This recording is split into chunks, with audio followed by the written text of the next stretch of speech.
Il bruxismo è il nome che diamo all'abitudine che certi pazienti hanno di stringere e digrignare i denti. Questo problema si manifesta per lo più di notte ed in particolari periodi di stress e di tensione. Secondo recenti studi, gli italiani che soffrono di bruxismo sono tra i 15 e i 18 milioni. Spesso chi ne soffre non se ne rende conto. I danni provocati dal frequente sfregamento delle arcate dentarie l'una contro l'altro possono essere anche davvero seri, perché ne consegue una successiva usura dello smalto dentario con la possibilità che il nervo del dente sia esposto. Anche le articolazioni e i muscoli della faccia subiscono danni da sovraccarico. Ma quali sono i rimedi? Il rimedio è il Bite, un dispositivo medico su misura realizzato dal dentista che messo su di un'arcata dentaria evita l'usura da sfregamento. Il Bite è un dispositivo che deve essere fatto su misura e deve essere costantemente controllato dal dentista. In caso contrario, un Bite erroneamente realizzato e non ottimizzato in bocca può creare seri problemi e dolori alla masticazione.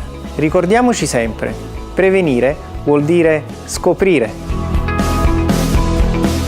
Per informazioni o per una prima visita chiama Parteno Dental Clinic allo 081 400 081.